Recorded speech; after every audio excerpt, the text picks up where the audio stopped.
Direction La Chapelle-Vendômoise, c'est dans le Loir-et-Cher, près de Blois, pour découvrir un spécialiste français des sources lumineuses à LED. Il s'agit de Neolux.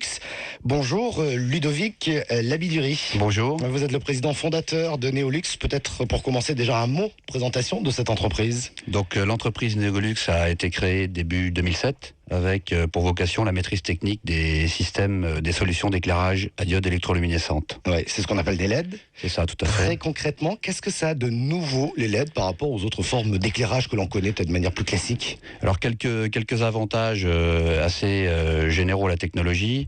La consommation d'énergie, une réduction de consommation d'énergie qui va entre 5 à 7 à puissance lumineuse équivalente quand on compare avec une source d'énergie classique type xénon ou halogène.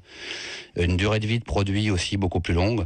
On parle globalement de 40 à 50 000 heures de durée de vie sur un système LED bien maîtrisé. Oui. Ça veut dire quoi? Juste qu'on comprenne bien par rapport à un éclairage normal, c'est beaucoup plus 50 000 heures? C'est beaucoup plus. C'est un éclairage normal. On va prendre l'exemple d'un tube fluo, c'est entre 10 et 15 000 heures. D'accord. Donc on est... pratiquement 5 fois plus. C'est ça, voilà, c'est ça, entre 4 et 6 fois plus. Ouais. Donc ça veut dire quoi? Que ça va remplacer à terme, ça va révolutionner le marché de l'éclairage? C'est je dirais cette révolution est déjà engagée sur les marchés professionnels sur lesquels on officie donc depuis bientôt 5 ans. On a une montée en puissance importante de la demande de solutions d'éclairage avec la technologie LED, et c'est des technologies qu'on devrait voir arriver sur les marchés grand public, je pense, d'ici fin d'année et début 2012. Ouais, donc là, vous vous préparez à profiter de ce boom. On va voir, parce que le marché est assez incroyable. Juste quand même une précision, Neolux a réalisé également une première mondiale pour l'éclairage de la grande salle du Palais de l'Émir d'Abu Dhabi. Voilà, tout à fait. Ça, c'était en 2009. Donc on a été. C'est vrai que c'est une belle référence. Nous avions été consultés directement par la maîtrise d'ouvrage du palais pour réaliser un éclairage à LED sur la salle principale de ce palais. Donc on a développé conçu complètement le produit et fabriqué complètement le produit en France pour aller l'installer sur place. C'était votre premier gros chantier? C'était le premier gros chantier. Alors je vais juste faire un petit rajout, c'est qu'on vient de réaliser fin d'année 2010 la plus grande bijouterie du monde au Qatar. Donc qui reste également dans le Middle East, là, dans ce coin du monde, avec 200 vitrines et une surface de vente de 1600 mètres carrés. Ouais. Donc c'était aussi une très belle réalisation. Ouais. Alors pour bien comprendre aussi ce que vous faites, vous avez ouvert en octobre 2010 un espace Neolux à Paris. Je crois qu'il y en a un autre qui a ouvert récemment à Lyon. L'idée c'est quoi? C'est de présenter tout ce qu'on peut faire avec des LED? Exactement, c'est de présenter la gamme produits. Ces produits à LED sont encore, on en parlait, assez méconnus, même si chez les professionnels, les ventes se font déjà depuis quelques temps. On a encore besoin énormément de montrer la technologie, de rassurer en fait à la fois les prescripteurs que sont les architectes et les maîtres d'œuvre, et les installateurs, les électriciens, les techniciens qui vont avoir les produits entre les mains. Pourquoi vous dites rassurer? Parce qu'ils savent pas ce que c'est? Les rassurer plutôt sur les caractéristiques techniques de produits. C'est-à-dire que beaucoup de gens pensent encore que la LED est un produit qui éclaire mal, qui éclaire peu, qui est peu puissant et qui éclaire sur des longueurs d'onde de bleu. Ce qui n'est pas du tout le cas. Aujourd'hui, sur les marchés professionnels, on sait travailler un blanc chaud, voire très chaud, c'est-à-dire qu'il va se rapprocher plutôt de couleur de jaune, et on sait gérer de la puissance. Preuve, on vient de faire l'éclairage d'un centre aquatique avec des éclairages qui sont à 12 mètres de hauteur et qui éclairent le bassin principal. Alors cette méfiance vis-à-vis de ce produit fait que souvent, on dit, alors je ne sais pas été prouvé, mais que la LED pourrait être dangereuse pour la santé. Qu'est-ce que vous répondez à ça? Oui, il y a eu effectivement quelques bruits sur ce sujet, il y en aura peut-être encore. Bon, je crois d'abord qu'il ne faut pas polémiquer là-dessus. On parle d'une technologie de LED, on a parlé des longueurs d'onde de bleu qui pouvaient être dangereuses pour l'œil humain. Quand on lit complètement la thèse qui avait été déposée là-dessus, on s'aperçoit qu'on parle d'une distance de visibilité. La distance entre l'œil et la source est de 20 cm. Déjà, c'est un cas de figure dans lequel on se retrouve rarement, jamais, pour ne pas dire jamais, dans la vie de tous les jours. Quelle que soit la lampe, je vois pas qu'on se mettra à 20 cm d'une lampe. Bien sûr. Et en plus, on parle d'une technologie de LED, donc comme je le disais tout à l'heure, sur des longueurs d'onde qui sont très froides, c'est-à-dire on est sur 6500-7000 degrés Kelvin, pour ceux qui connaissent, et c'est donc... Et pour ceux qui connaissent pas, ça veut dire qu'on est sur des longueurs d'onde de bleu. On se rapproche de la couleur bleue, et on parle d'une technologie de LED qu'on n'utilise plus, par exemple, chez nous, chez Neolux, et puis chez beaucoup de professionnels, depuis, je dirais, au moins 3 ans. Aujourd'hui, on est sur des technos de LED qu'on appelle des SMD, qui sont de petites LED avec un rayon de flux très ouvert. quand on parle de ces technologies qui ont été remises en cause, enfin de la LED qui a été remise en cause, c'est les technologies de LED ronde 5 mm, qui est une technologie qui a plus de 15 ans. Ouais. Donc qui n'est pas du tout d'actualité. D'ailleurs, il y a eu des démentis quasiment immédiatement, dès le lendemain, par l'Agence française de l'éclairage, par le CEA Leti de Grenoble, qui est un des plus grands spécialistes en Europe. Alors sur le sujet. On va parler de ces nouvelles générations de LED puisque vous êtes très impliqué. Je voudrais qu'on fasse une petite parenthèse sur quelques chiffres clés de l'entreprise Neolux. Donc on le disait tout à l'heure, création en 2007. En 2009 déjà 1,1 million d'euros de chiffre d'affaires. Ça va assez vite, ça double pratiquement en 2010. 3,5 millions c'est en 2011. Un objectif de 6 millions en 2014. Vous êtes une vingtaine aujourd'hui. Entreprise soutenue par Oseo, il faut le souligner parce que lorsqu'on démarre comme ça dans des nouvelles activités, c'est le sacré coup de pouce qui permet de grandir, quoi, finalement. Complètement, c'est très important puisque nous avons des dossiers en recherche qui sont subventionnés ou qui sont aidés au travers d'avances de trésorerie. C'est le cas sur un projet qui vient de démarrer, on en parlera peut-être un petit peu plus tard, mais c'est indispensable, je dirais même, sur le financement de notre bureau d'études, de nos ingénieurs, de nos docteurs en sciences.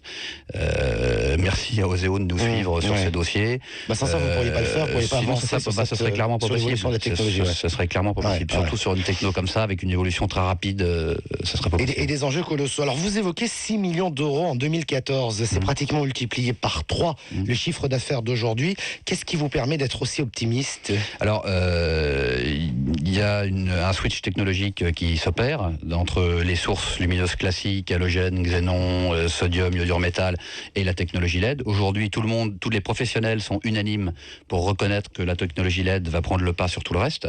Des structures comme Philips, par exemple, annoncent qu'en 2015, 50% des systèmes d'éclairage seront passés à LED, en sachant que le marché de l'éclairage représente dans le monde 120 milliards d'euros. C'est un marché gigantesque. Nous, Neolux, positionnés sur des niches de marché plutôt haut de gamme et sur du produit professionnel, on a cette croissance qui est extrêmement rapide. On a développé beaucoup de produits propres et de produits pour des tiers. Et il faut dire que voilà, les commandes arrivent assez régulièrement ces temps-ci. Il faut dire que tout va s'accélérer puisque l'Union européenne a prévu d'interdire toutes les ampoules à incandescence d'ici 2012. Donc après, il va bien falloir avoir d'autres solutions. Ce qui veut dire que chez le particulier, chez vous et moi, on sera éclairé à la LED aussi? Je pense. Quelques produits sont déjà disponibles dans ce qu'on appelle la GSB, les grandes surfaces de bricolage. On commence à voir quelques distributeurs qui se positionnent sur ces marchés. Donc là, c'est du relamping à LED, c'est de l'ampoule à LED. Ouais, parce qu'il faut pas se leurrer. On a tous changé nos ampoules et on met des ampoules basse consommation. C'est quand même pas très agréable comme éclairage.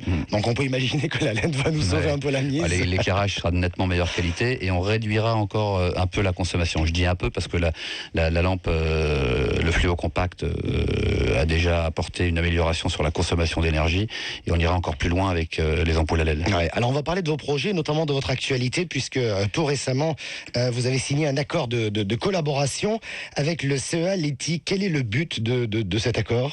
Alors, c'est un projet collaboratif qui porte sur déjà un développement de 3 ans. C'est-à-dire que nos ingénieurs, notre docteur en sciences et les leurs vont travailler de concert sur un développement d'un système qu'on appelle donc le système s'appelle ModuLED et on dit plus vulgairement c'est des systèmes LED 3e génération, c'est-à-dire qu'on développe des diodes électroluminescentes qui embarquent de l'intelligence. Aujourd'hui, la LED est un produit on-off. On allume, on éteint le système. Et si on veut rajouter de la captation de présence, de la captation de luminosité, on le fait avec une périphérie électronique.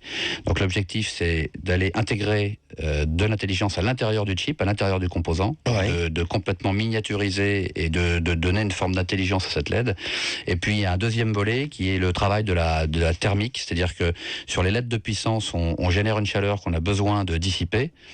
Par défaut, on dissipe avec des radiateurs en aluminium, ce qu'on appelle des dissipateurs en aluminium. Les gens d'électronique connaissent bien ce système. Et on est aujourd'hui en recherche sur des solutions qui nous permettent de réduire la taille de ces dissipateurs, donc d'augmenter la conductivité thermique. Et pour ça, c'est des matériaux tels que du frittage.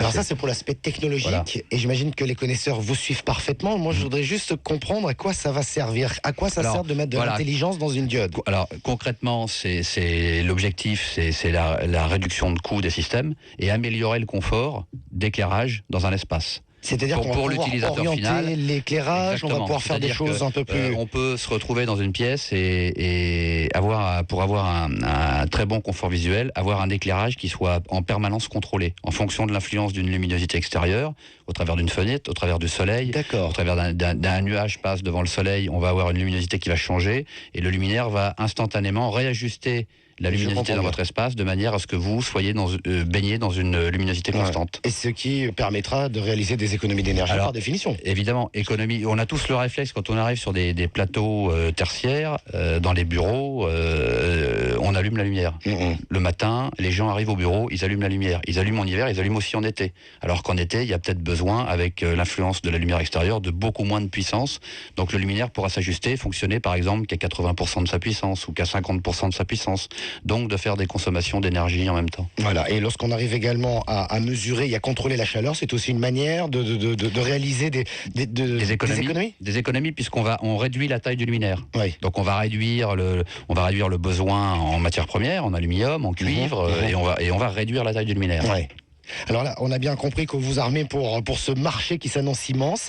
Quel est le calendrier ? Il nous reste 1 minute 30 pour parler un petit peu des grands moments pour Neolux dans les prochaines années.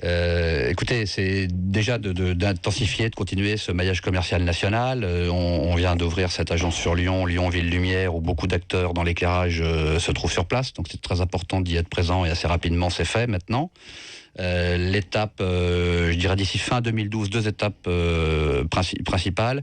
Une ouverture d'agence sur la France, donc je pense encore 2 autres, une sur l'ouest et une je pense plutôt sur le sud, et le démarrage de notre service export à partir du mois d'octobre de cette année. C'est-à-dire qu'aujourd'hui, on fait de l'export de manière opportuniste. On n'est pas encore complètement organisé en interne. On n'a pas de structure dédiée en place.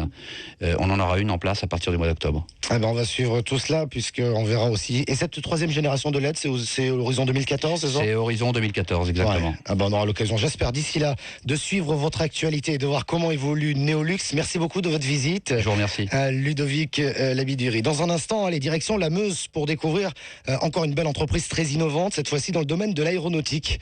C'est dans une poignée de secondes. À tout de suite.